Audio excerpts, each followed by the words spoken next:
The weekly piano people are coming in droves now that I'm playing Girl from Ipanema. I love it. Piazzolla. Oh, wish I could play some Piazzolla. What are some of the Piazzolla compositions? That was a Jobim composition. Antonio Carlos Jobim, R.I.P. Yeah. Oh man,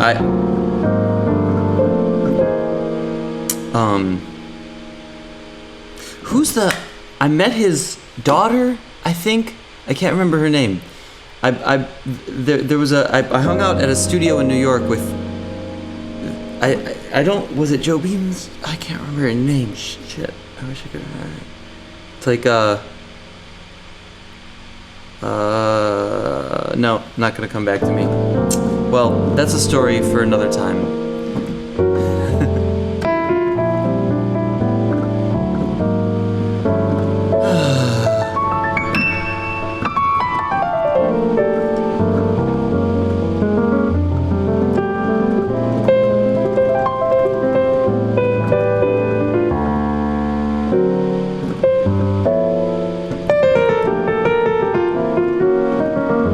The funny thing about doing a live stream is you don't know who's watching, and anybody could be watching, and to avoid,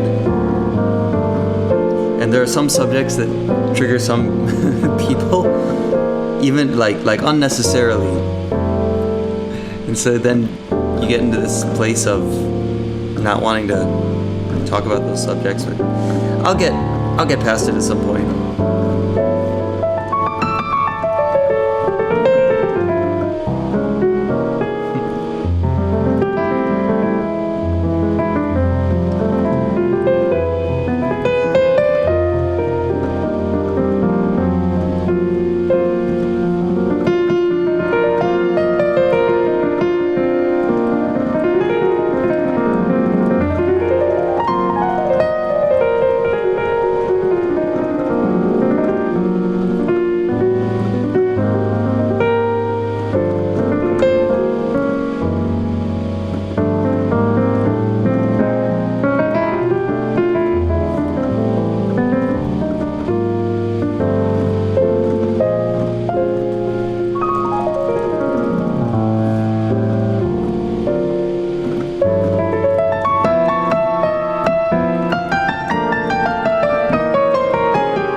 So the reason that I know, right? I should stop using the F word in case sensitive people watching. That's okay.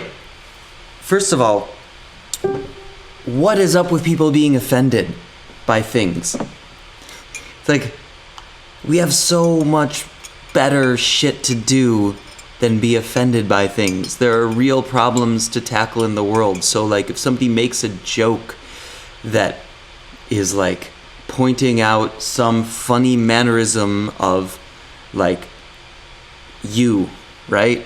It's like, have a fucking sense of humor about yourself, people. I have family that wants to that is like distancing themselves from me because my sense of humor is offensive to them. I'm sorry, but I'm not sorry that my sense of humor is offensive to people. It's like we're all trying to do good in this world, and I mean, maybe not, actually. We're not all trying to do good in this world. I am. And I think the people who get offended, they're often trying. See, Dan's not distancing himself from me. Thanks, Dan Spiro. Distant cousin, Dan Spiro. But it's like, let's use these opportunities of disagreement to talk with each other. And remember that we all love each other and that we're all in this together to try to make the world a better place. So if somebody makes a joke or like has an opinion that is different than yours, it's like, just talk to the people. Don't say like, your existence and your belief system is the reason people are bad in this world, and therefore I won't talk to you, and I will just villainize you, and then just like rip social fabrics apart at the seams. Yeah, it's a really weird landscape we're in, which is why one of the reasons that I tend to have more like center viewpoints and not really aligned with a political party, because like everybody's so wrapped up in their own world and thinking everybody else is evil and thinking that all the motivations of everybody else are terrible, and like they're not. If you talk to people and listen to them and really, really try to study what the fuck they're like, that why they have the belief systems they have, those belief systems exist because there are groundings to them. You know, there are people in like, you know, there are the extremes at the very end of the bell curve of people who are just out of their fucking minds. But like the people in the middle, like for the most part, it's like they deserve to talk to each other. I think it's insane that the statement "your belief system is the reason my life is bad" is like just not correct. Ever. Conservative or liberal, I don't care. So yeah. That's my note to like, let's be open-minded and educate ourselves about things we disagree with.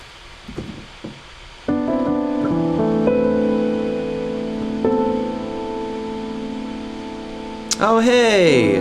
Ikitat just gave a tip of $10 US. Wow. Thank you. I don't even know where you are. And that was through Super Chat. That's brilliant. Woo! See? I'm rich. This is finally beginning to pay off. I'm gonna go get a new lease on a car. Maybe I'll invest in the stock market. It's a good time to invest. Thank you, Ikitat. I really wish I knew what your name was. Starting to transcribe Chick Corea's children's song yesterday. Perfect recording for a beginner. Thank you for this idea. Yes, children's songs by Chick Corea. That's the thing to do. But then, like, when you do it, take it to the next level. Do it your own thing, because the songs are pretty easy. But then the fun part is using the ostinato and transcribe and like doing your own improvisations over it and using it as this cool.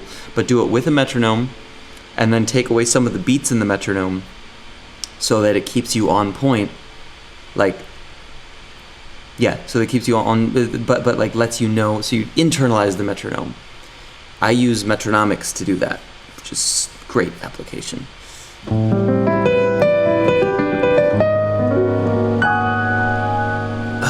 I'm gonna start working more on I have an application I'm developing to help artists monetize their careers essentially, and I was told by the legal team yesterday that I need to get the fuck to work on the patent. So that's what I'm gonna do after this show today, is work more on the actual patent of the application.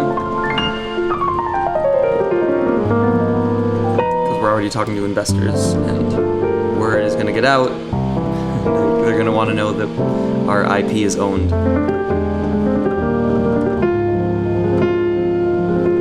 Ikitat is in Madison, Wisconsin. Do you have any other, since you just tipped, do you have any other requests? Hey, my dad's on here. What's up, daddy? By the way, I'm gonna, let's see if Sput got back to me. I was talking with Sput Seawright last night, and no, he's probably still asleep. Thanks, Sput. And my family's sending me some really funny and weird. What the hell is this? Who even is that? I'm gonna show you this meme that my brother just sent me. Maybe you can tell me what. So like, here. That says "Good morning, love," but who is that? Who is the the guy there? And then this, the Declaration of Independence is mine. I really don't get it. This is me being uninformed. Who is that guy in the sun? Joey, my little brother just sent it to me. This is the fun part. If you know me personally, you can send me messages, and maybe I'll see them and feature them on the air, and then you're famous, because this is being watched by 10 million people right now. Just kidding. It's at least being watched by one person, and that's me.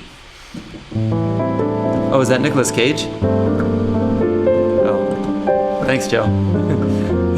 What's that from? Is that from a movie? So this was another thing last night when I was watching these awards with my cousins. I was like, who's that guy? And they were like, it's, I can't even remember the guy's name. It was one of the guys playing guitar with the long hair in the show last night. I didn't know who it was. I don't think that was Trump in the meme. No, it definitely wasn't Trump, David Goldblatt. I would have recognized that. I've seen his face on all the fucking news announcements that I've been watching. The White House briefings and shit.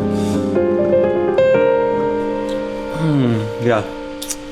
Yeah, I bet it's Nicolas Cage, obviously, because my little brother Joey just said that in the public chat here. But yeah, I didn't know who most of these people were in the thing last night. Well, as far as like the pop stars go, I did know some of the musicians, but like the guy with the long hair who was playing guitar, who was in like every movie ever, I guess. I don't know. I didn't know who he was. It was weird. You know when you notice your face is slightly asymmetrical? Yeah. Maybe the lighting might amplify it. Maybe I had a physical therapist who once told me that he thought I was dropped on my head as a child. Maybe that's why. Well, you know what? You can't win them all. Can't have a symmetrical face and talent on piano, so I'll use what I got.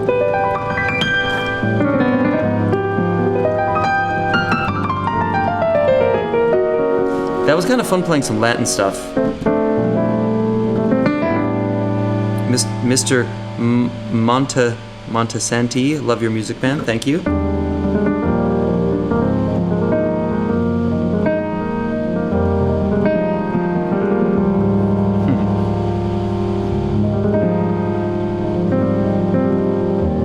What's ligma? A little...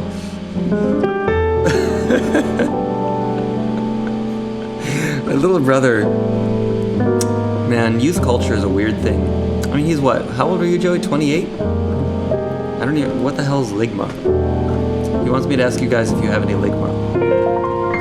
I don't know what that is.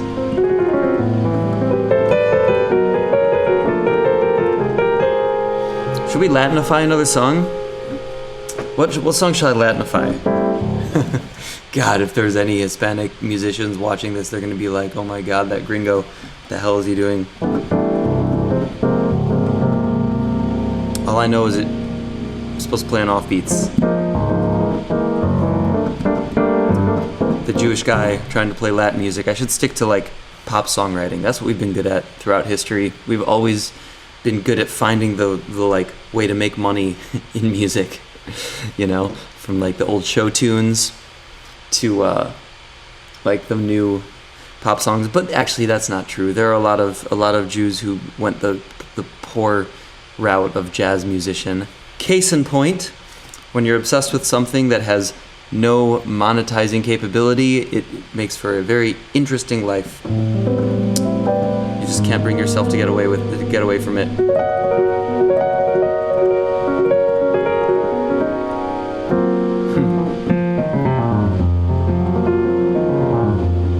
I have been practicing a little bit more. See, like I can do some stuff like that now.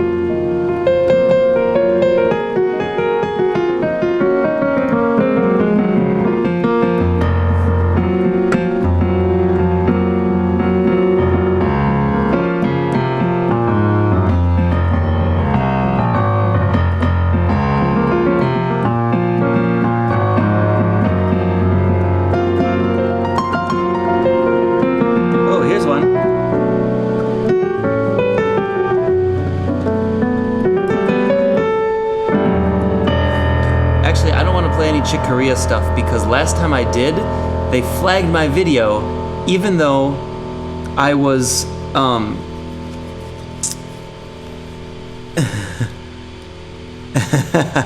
Jesse Hansen are funny. Even though I was playing the song, YouTube somehow figured out that it was his melody and flagged my video and monetized it for his channel. Like, how the hell? It's amazing, the technology. You can tell a melody from somebody's song and then monetize that for them. They were right. They were absolutely right. It was Chick Corea's children's song. But I'm not going to play that. I'm not going to play any Chick Corea. I'm going to play whatever won't be recognized or my own shit. Actually, that's what I'll do. Check this out. I was practicing this yesterday. This is my own stuff. This is Nails from the Spirit Fingers record. Let me know what you think. Or don't, because I'm probably going to fuck it up. But here we go, baby. Oh man, I love having my own show. I can do whatever I want.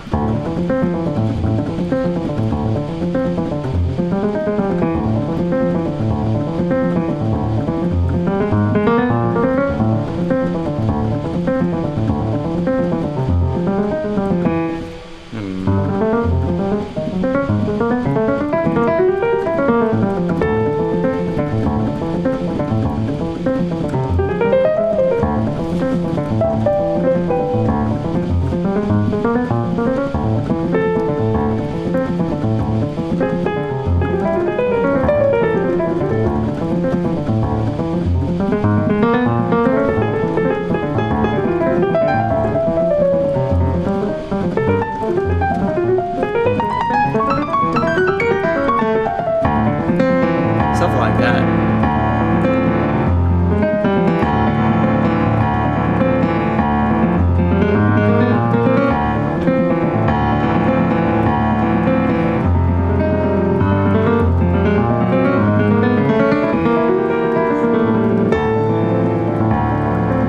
Wait. I gotta stop this for a second because, Joey, how did you get me? He said, I just got Greg so good. What did I say? Do you have any ligma? Oh, do you have an aligma? What do you, I don't get it. You're gonna have to explain to me. Stupid family. All right, here's the melody.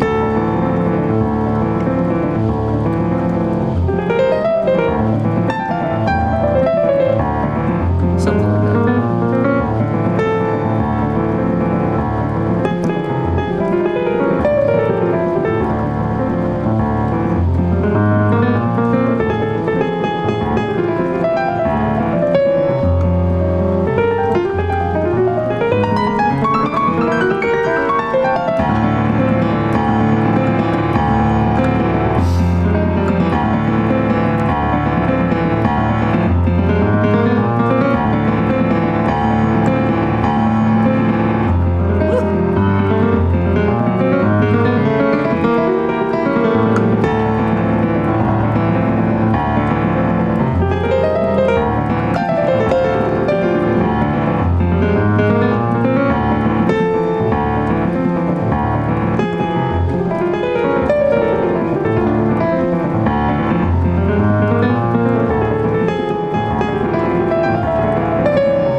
Yep, that's gonna make me famous.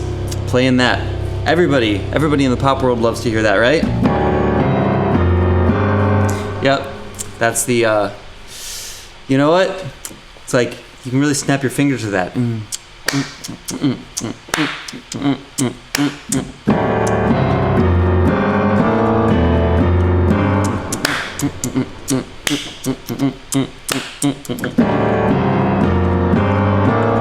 It's basically a hip hop beat, right?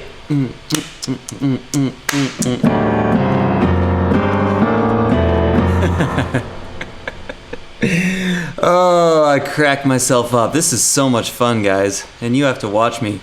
Fucking love it.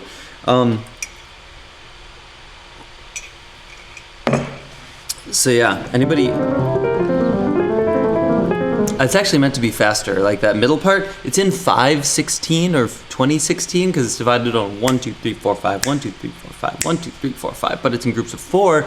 So it sounds kind of like quarter notes, like 1, 2, 3, 4. But it's meant to be a lot faster, but I'm not good enough to play it yet. So I'm working on it. It's supposed to be like...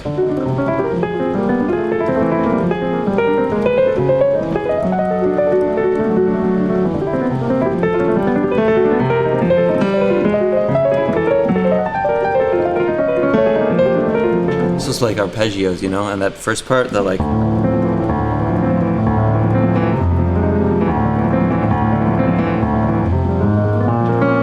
But the problem is that then you can't play the melody. Like, I can almost play it sort of like a little tiny bit. Who the hell is David Chesky? I don't know who that is. Yeah. But that, like, if I could play it like this, I would.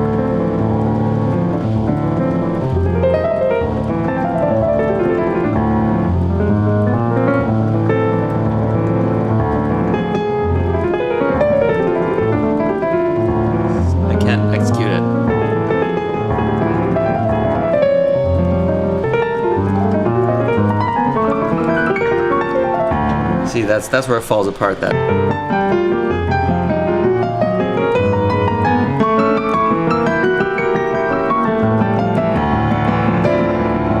sounds nice slow.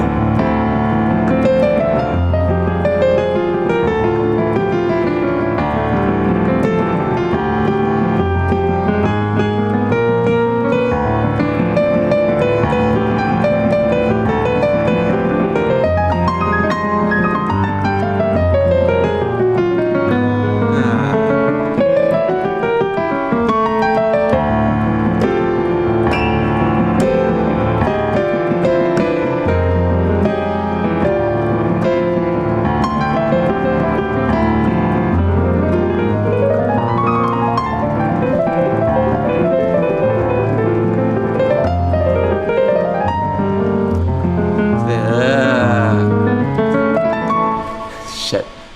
I don't know how to play this stupid instrument. I'm just kidding. I love you, piano. I love you, piano. I love you, piano. You're the only thing I have.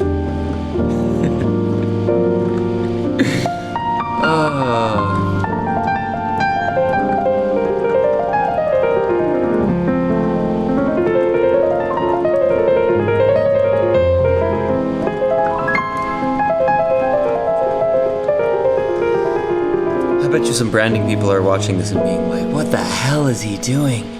My answer is I'm just being my stupid self.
Normalized Audio says Chesky is an NYC piano player.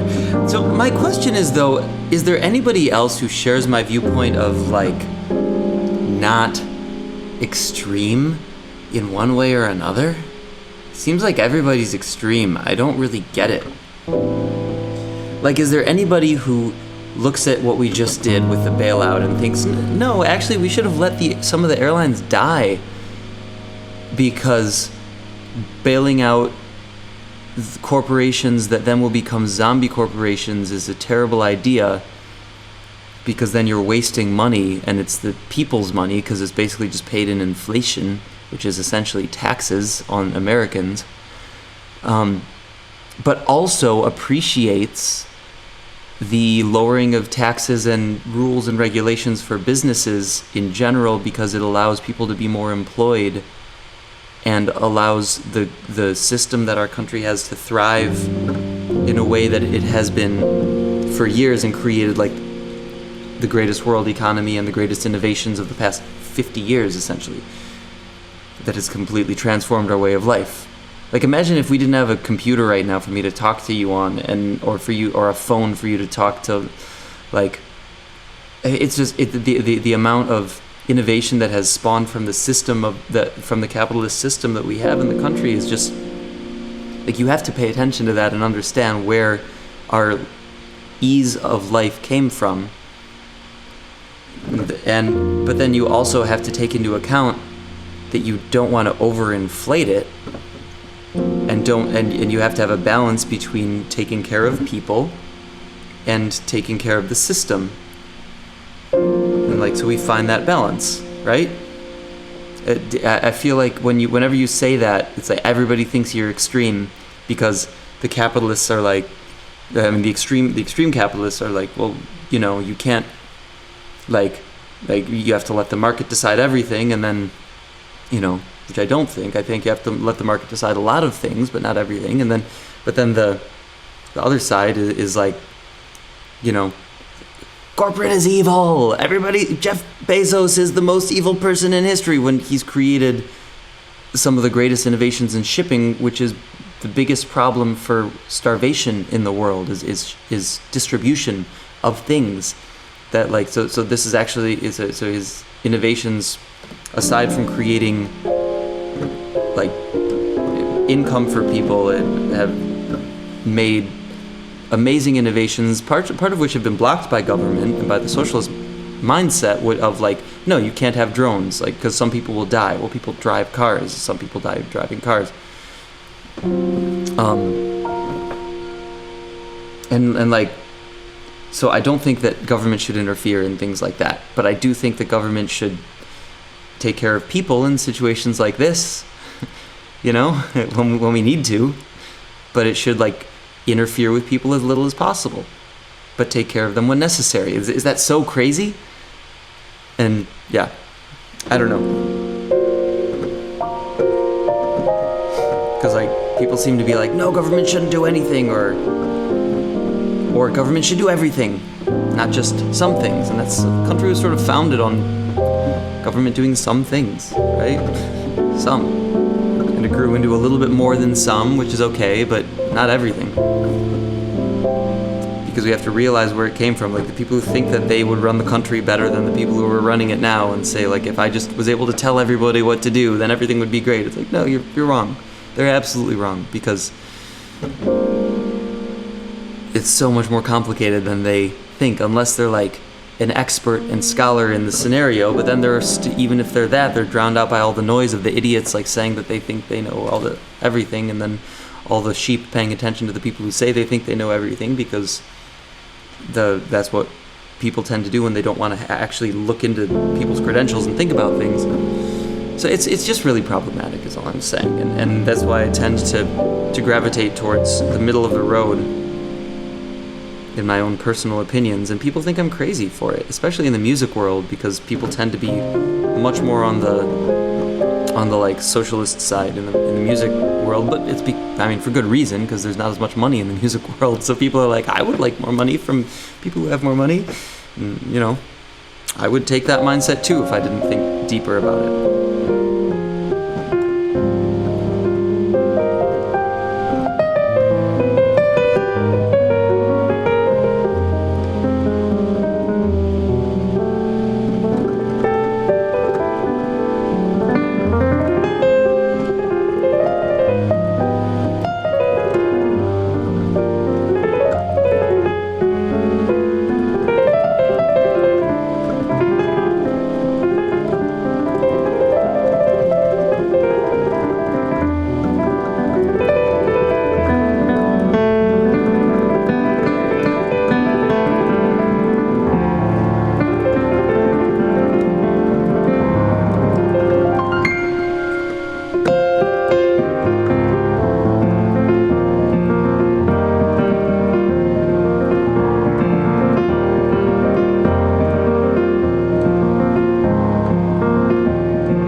Customized Audio says, I like this more than Chick's live stream. I really appreciate that. I might be more engaging. I'm actually looking at what you're saying and talking to you in real time. That's kind of cool. That's why you should share it. Everybody share this stream. I'm gonna leave soon, but everybody who's on here, please share the stream on your thing. If you love me, or if you hate me, share it. If you hate me, share it and say, this terrible person is talking every morning at 8 p.m., 8 a.m., 8 a.m., 8 a.m. Share it and say, this horrible, horrible human.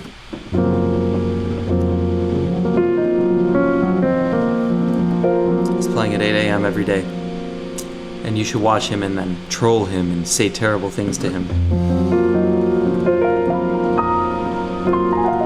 I bet you there are going to be people, once this gets popular enough, there are going to be people who really hate me. I'm excited for that. So for that, you should share this stream, and I'll respond to haters every once in a while. Usually I just ignore the people who make stupid comments, but it's sometimes fun to engage with them, just to like, I don't know, whatever.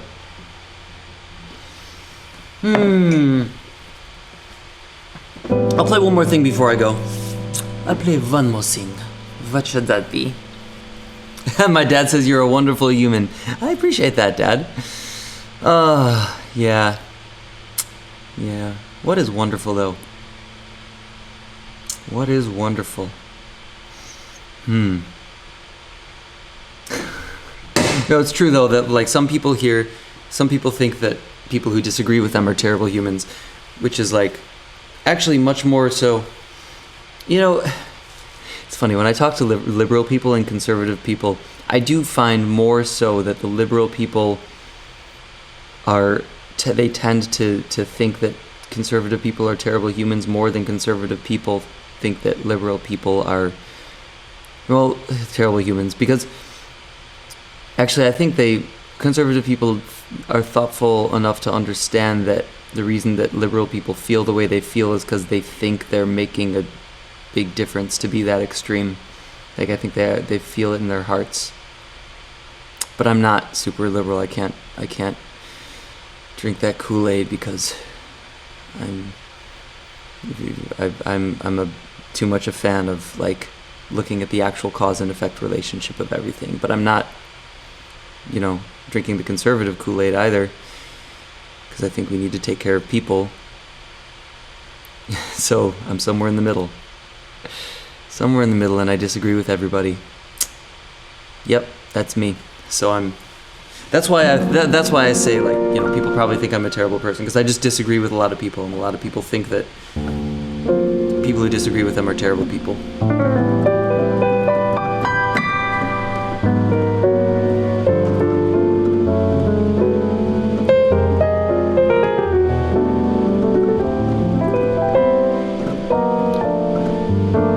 Mom says stop generalizing, we're all just people. You know what? That's not true, though. It's not that we're all just people.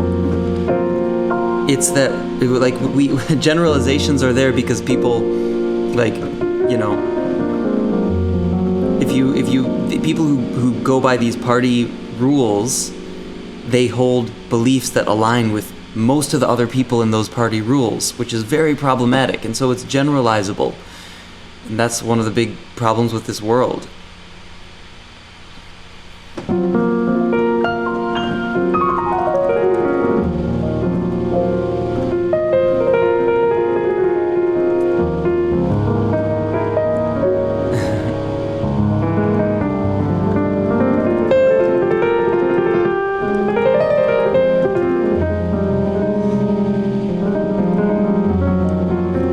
Mike Binderbon hit it on the head. He says you can only agree or disagree if you have arguments based on facts, history, and science. I absolutely agree with that. And that for the rest, we need more hugs and love. That's true. Man, you couldn't be more right. But I think, those rest that are all about hugs and love, they need more facts and history and science. That's what people are lacking right now. Facts, history, and science.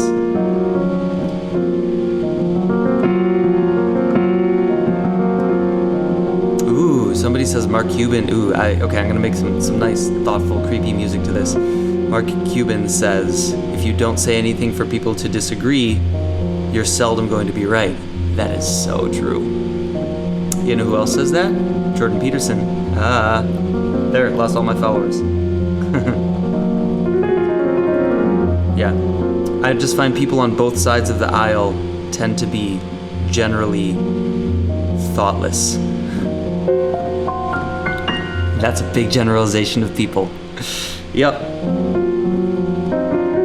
When I say thoughtless, I mean independent thoughtless. People have a hard time because independent thoughts are really hard to have. People don't realize how challenging it is to think independently because you have to spend your time researching and spend your time analyzing and thinking about all the reasons people might be saying what they're saying. It's hard. It's hard out there to be a human being in this complicated world of things that cloud facts and science from our view.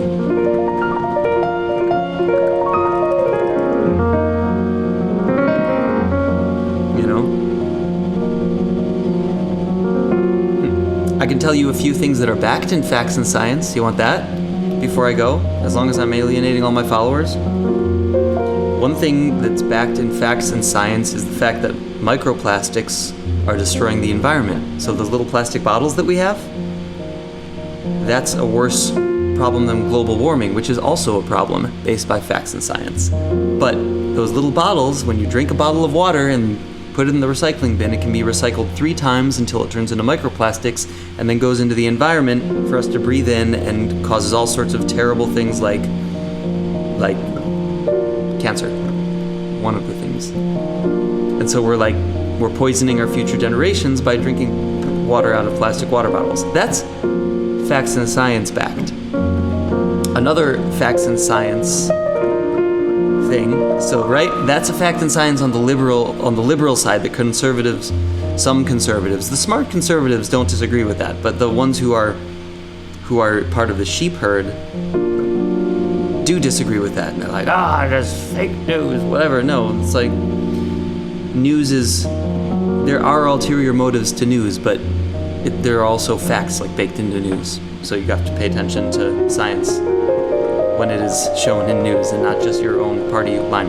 So the other fact in science is if you look at the recorded history of humanity, which really the records only go back about 6,000 years, and then before that, there are differences in gender roles of human beings. Oh, really? Oh, that's crazy.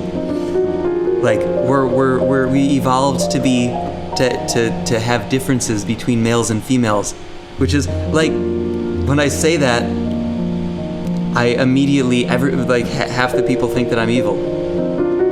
The fact that males and females have baked in differences that we can acknowledge and deal with in society. Wow, that's crazy. Right? And that's based on a lot of facts and science too. So now the liberals hate me and the conservatives hate me because people like to ignore facts and science.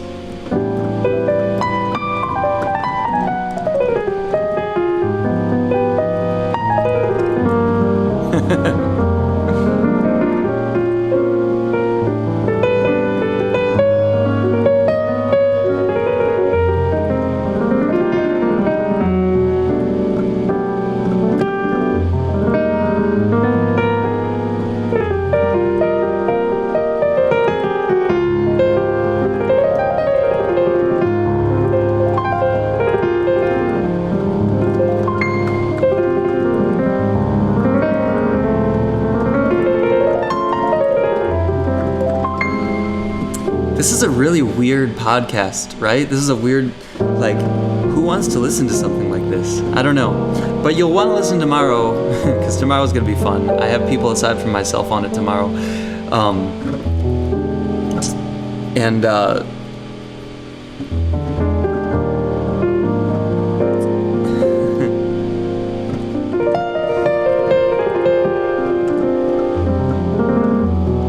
Yeah, actually, Jesse Hansen says something interesting. Facts and science versus faith has been an ongoing dilemma. It's true, but faith has taken a weird thing. Faith has taken a really weird path now, because faith has gone from it's still in religion, but it's gone, in addition to religion, faith has gone towards media and our personal biases. Now we have faith in these beliefs that we hold that aren't even attached to a religion. It's just recycled by Facebook in our news feed. So we only see the people that agree with us, and if we see somebody who disagrees with us, we see like the million comments that disagree with that person and then make us think that we're right. But we're not.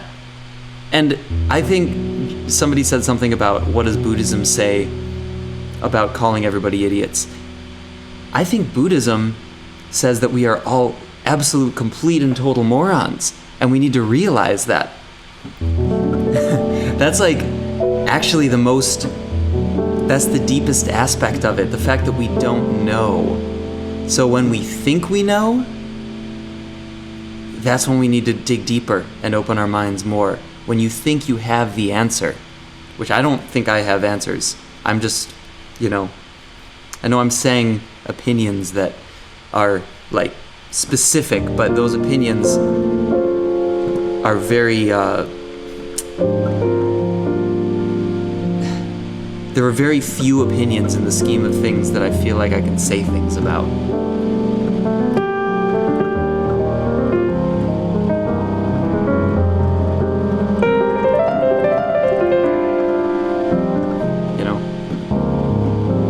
And I'm absolutely willing to listen to the alternative opinions, which most people are not. I mean, they'll listen to them, but then they'll listen much more loudly, much more specifically to all the people who support their own personal viewpoint.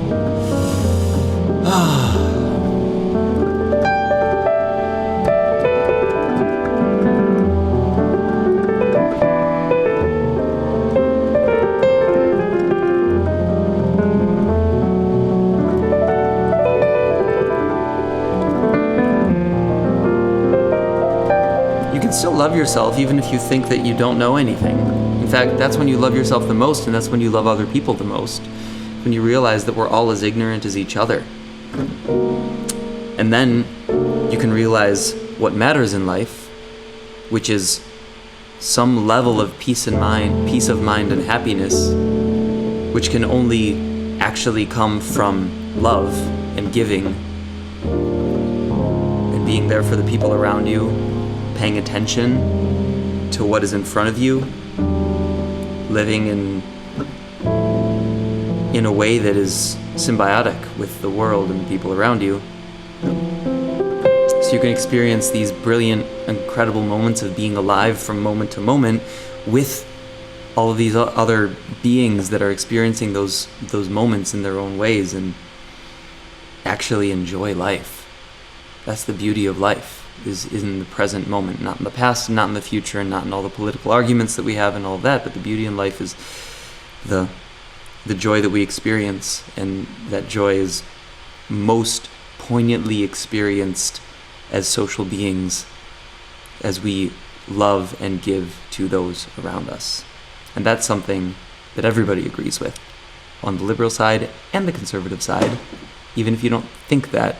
At least the smart ones that I've talked to have almost universally agreed with that. Anyway, on that note, let's be good to ourselves. Let's be good to each other. Let's live life with a combination of self-love and self-discipline.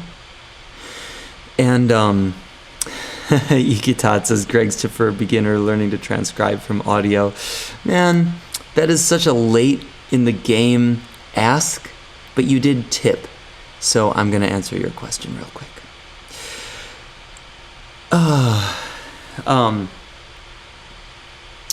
Pick a small chunk is what I would recommend. At most one chorus. Use the app called The Amazing Slower Downer on a phone. Adam Steinberg says, how does this fellow use both sides of his brain so well at the same time? I appreciate it, man. When you spend enough time practicing piano and thinking about philosophical topics, maybe they run together. Who knows? The middle way. The middle fucking way. That's it. The middle fucking way. That is what we need to be finding. The Tao. Has anybody read the Tao Te Ching? Tao, I believe you spell it. By Lao Tzu. That is an incredible book to read. Also, the Surrender Experiment is a great one. The Power of Now is a great one. And what's the other one? Written by the same guy who wrote The Surrender Experiment. One of my mom's favorite books. I can't remember. Well, when you read enough spiritual books and books about, like, there's the inner world and the outer world, right? Like, the inner world is the thing that makes us happy. The outer world is the thing that makes us survive and procreate. And those two things need to work in symbiosis to some degree. So, like, when you're working on the inner world, it's really great to follow Eckhart Tolle and who's the other guy? David something. The guy who wrote The Surrender Experiment. But yeah, you read spiritual books and meditate and take care of yourself. That's the inner world. And then the outer world is like, yeah, let's all pay attention. Let's like actually research politics and economics and think deeply about what the fuck is going on in this world, because there's a lot that deserves our attention. There's too much to give. There's too much that deserves our attention to actually give our attention to it. And so we have to find the microcosms that we can educate ourselves about. And then it's really good to form it. Yeah, Michael Singer, that's it. Michael Singer. What are you guys even talking about? Nougat is not caramel. Caramel is the taste? I mean, oh, I get what you're saying. Yeah, the taste. So that what you're speaking to is the fact that our consciousness, like the thing inside of the thing that observes everything, is actually the location in which everything happens. Which it's like really impossible to understand unless you like go through these processes of meditating and reading and really looking at the self from a spiritual perspective. And then you realize that all of the things that we label and observe are actually happening within our own consciousness. And our own consciousness has essentially control. It doesn't have control over the things, but our own consciousness has control over how it reacts to the things, and therefore how the things manifest within consciousness. It's actually, I'm not a spiritual teacher by any means, but it's just very profound when you look at the actual spiritual teachers. That Tao Te Ching, and then Eckhart Tolle is great, and Michael Singer is great. So it's really good to look inwards. And then it's also really good to look outwards. And maybe if you look inwards enough, when you look outwards, you'll realize that, first of all, everybody deserves love and respect, and kindness. Oh man, there was I was at a Jewish service for Rosh Hashanah years ago, I think it was 2 or 3 years ago, and I remember one thing that the rabbi said, and it stuck with me, and it said the 3 things to keep in mind in this new year, as we get into the new year, are be kind, and be kind. Isn't that amazing? And that doesn't mean be kind like give all your stuff away to everybody, or like, and that doesn't mean kind as in like, somebody is suffering and like just you agree with them so they'll stop suffering. Those are the terrible, like, that's not being kind, that's being ignorant. Being kind is like if somebody is suffering and there's something that they're doing that is making them suffer, then be frank and loving and genuine in doing what you can to bring that to light for them. That's being kind. And also, if somebody is suffering in a way they don't need to suffer that you can alleviate, we should also do that. If a person falls on the street, help them get up. And if a person is starving for a reason, like if it's tricky, but generally, if a person is starving and you have food to hand them and you won't starve if you hand them the food, yes, hand them the food, but also understand why the person is starving and try to fix the root of the problem, because there are a lot of people who are starving and resources can be better allocated than just handing them food. Like, you know, the drug addict on the street, like handing them food is going to empower them to stay on the street. And I'm not talking about all the people on the street. I'm saying the person who's like shooting up heroin on the corner, if you hand them a piece of bread, it's not going to fix their problem, you know? But like, so we have to be thoughtful about what we give and how we give, and give as much as we can in that process. That's what we discover when we look inwards and then look at the outside world.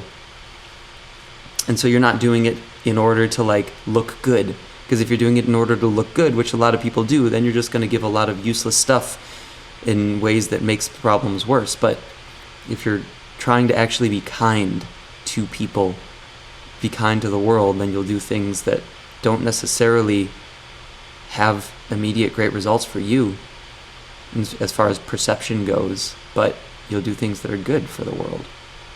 That's what I try to do, and that's why I hold the opinions that I hold.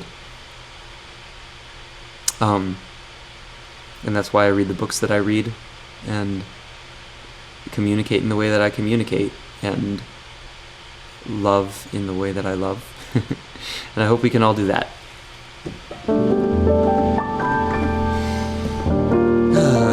And on the transcribing question,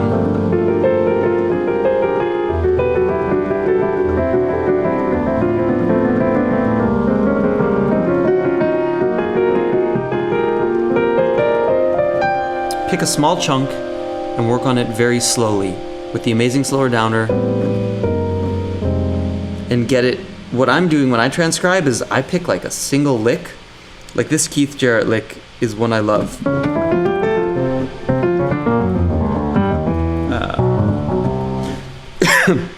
So what I'll do is I'll pick that and I'll do it both hands in all the keys, you know?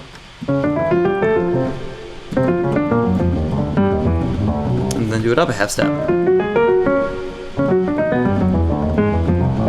Obviously I've done it before, so it takes a long time when you're first starting out, when you are first starting out.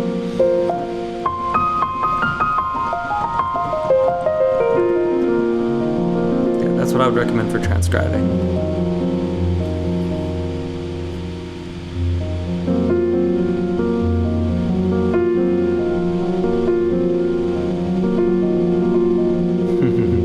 Okay, now we're asking philosophical questions, right? I worry about people taking advantage of kindness. It's a hard road to travel, right? Yes, it's very hard. To actually be kind, I cannot tell you the amount of good things that I have done for people because I want to do good for people, and have that blow up in my face and have people take advantage and have people villainize me because I'm not, say, doing more, or because their problem still exists. Like, yeah, so people love to blame their problems on other people, and they will not stop doing that. So, so the thing to remember when you're being kind is like, that's okay, and you have to already have forgiven people for doing that, and still be kind to them. And the people who will accept kindness, not in a way that is just necessarily immediately gratifying for them, you might actually be able to do something good for them. But the people who just want a handout and want to keep destroying their own life, which is a lot of people, you know, like, you know, and this goes to a macro level. This is why it's very complicated, like the issue of healthcare. Like, yes, it would be amazing to have universal healthcare. There's also a problem where 40% of the country is obese at their own hands, right? So healthcare is going to be very expensive, where it doesn't have to be expensive if people took more responsibility to take care of themselves. So it's a dichotomy, and that's why there are two sides of the aisle. And both sides are very valid.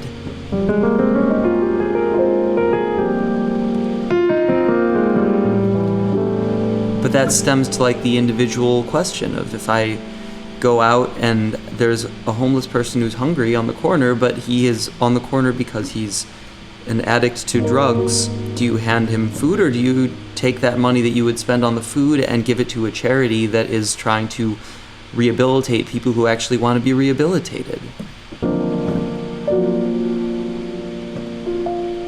These are questions to ponder on. I mean, I know my answers because I've figured them out for myself, but like, I've also made lots of mistakes.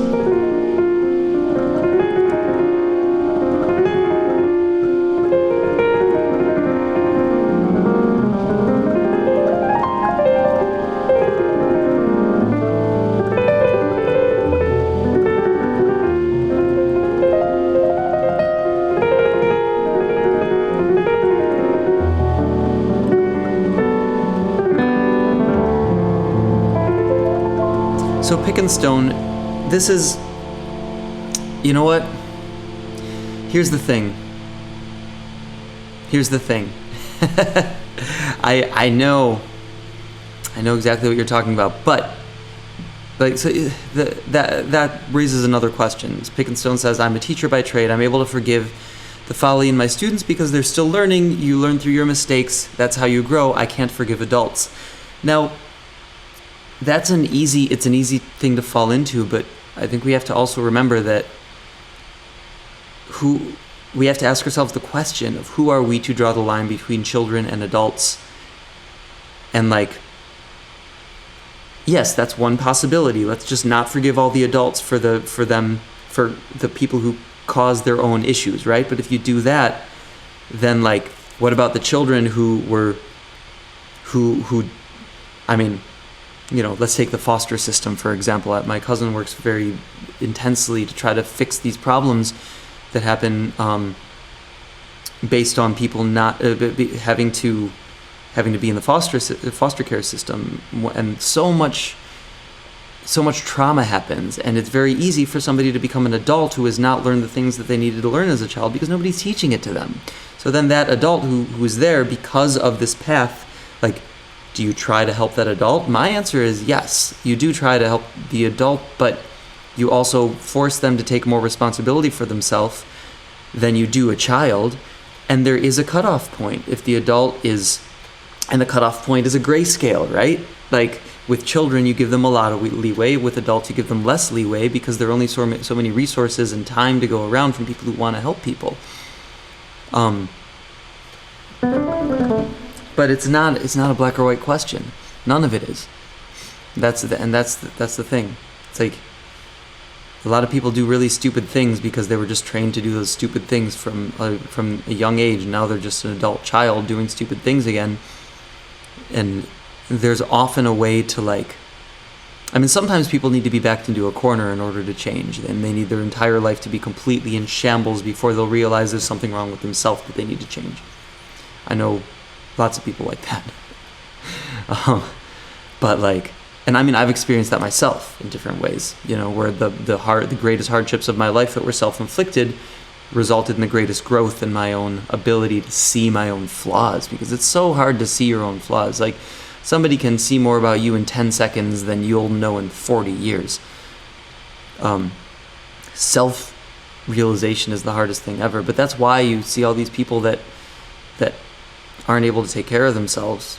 And like, the question is, what do you do about that? And it's a very complicated question, and it deserves a lot of thought. And luckily there are people who dedicate their lives to that. Very amazing, kind people. Yeah.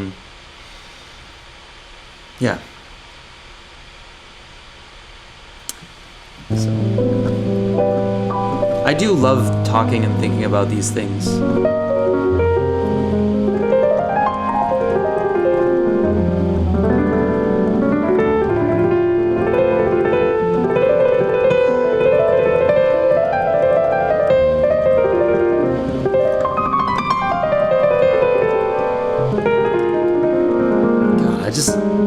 Also, you know, piano is my meditation. That's why I encourage people to do music. I don't encourage people to be professional musicians.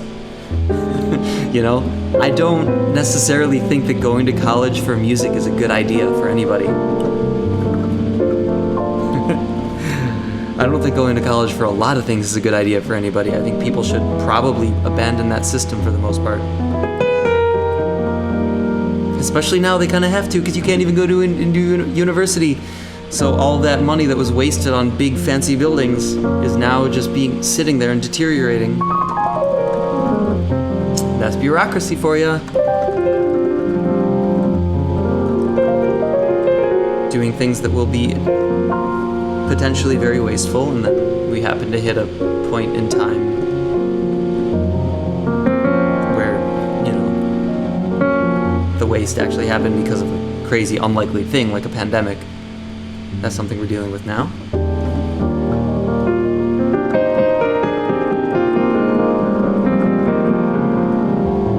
But yeah, luckily, one of the good things that will come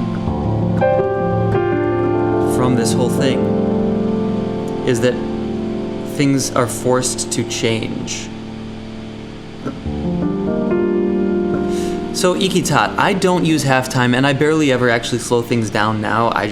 Because it's better if you don't slow things down. It's better if you just do it if you do it at actual speed. But if you have to slow things down, do it as slow as you need to. Do it halftime or whatever. But then as you transcribe more and more things, can't put it more and more towards the regular time. With the amazing slower downer, you can change the time with staying in the same key. It's the amazing slower downer, ASD, I think that's what it's called. Michael Brecker recommended that to me in a masterclass I saw of him when I was like 15 years old.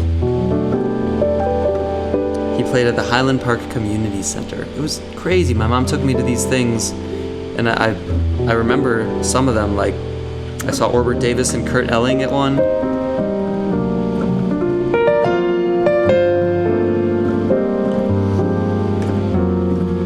I saw Michael Brecker at one. But that's really why we have to focus the majority of our efforts on children. And people know that, though. That's nothing new. It's like that's where our brains are put or molded into something that's hopefully healthy. And the thing is, our perspective of healthy is very different now than it was at any other point in history, because we are so lucky to have what we have in terms of science and our ability to psychology. The field of psychology, it's a new field in human, in the vein of human history. If you go back to we've been around for 100,000 years, and we are better than we've ever been, and we forget that constantly, and then we love to complain about the bad things and then try to potentially throw out the whole system because there are some bad things, but that's not a good idea. The system that we have has created a much higher standard of baseline of human living, even the worst one, even the worst baseline, at least in the places where the system exists, like the U.S. It's very different than it was, 6,000 years ago somewhere. 200 years ago, Jesus.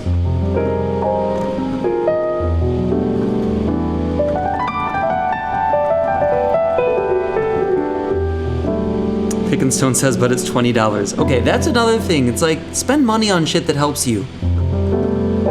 Don't be worried about it. I mean, yes, be worried about to an extent, but be willing to pay for things. That's a mistake I made for a long time. I was just so penny pinching about everything, and I wouldn't spend the slightest. I would travel across town to get something for free, where I wouldn't spend $10 to get something on my computer that would help me immensely. It's no, just spend the money. It's okay. It'll come back. It'll come back if you make yourself worth it coming back too, and so use it to make yourself worth money coming back too. The more we improve ourselves, the more likely we will be to make money in whatever we're doing, because you make money because you have value to give to people.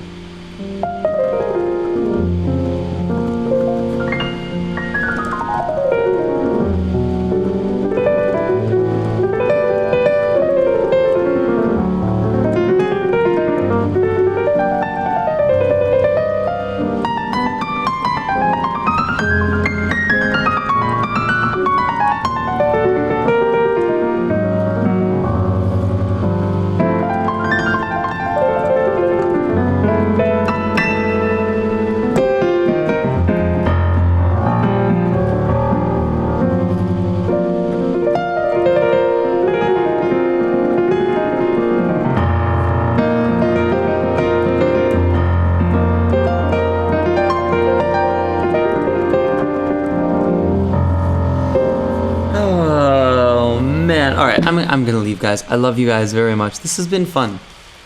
This has been a fun, like, talking about things with you. I can't wait to have people on my show who can talk about these things and music with me.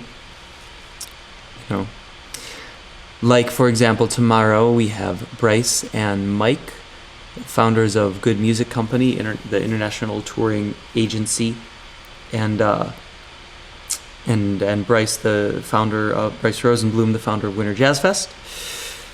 We're going to talk about the state of touring and industry, and then also offer things that are going to help musicians. There's some really, really amazing things that are happening to help everybody who's suffering right now and who doesn't necessarily know what to do. We're going to talk about those things. And then on Tuesday, I have Michael League from Snarky Puppy. Awesome band. If you've probably heard of them. So if you haven't, check them out. Snarky Puppy, and Mike League is the founder of it. He's going to come and shoot the shit with me on Tuesday. Yeah. All right. Love you guys. Thank you very much for joining me, and I'll talk to you later. You can stay on and chat for a while. I'm just going to turn it to the screen so that I can go do some other stuff. All right. Bye, guys.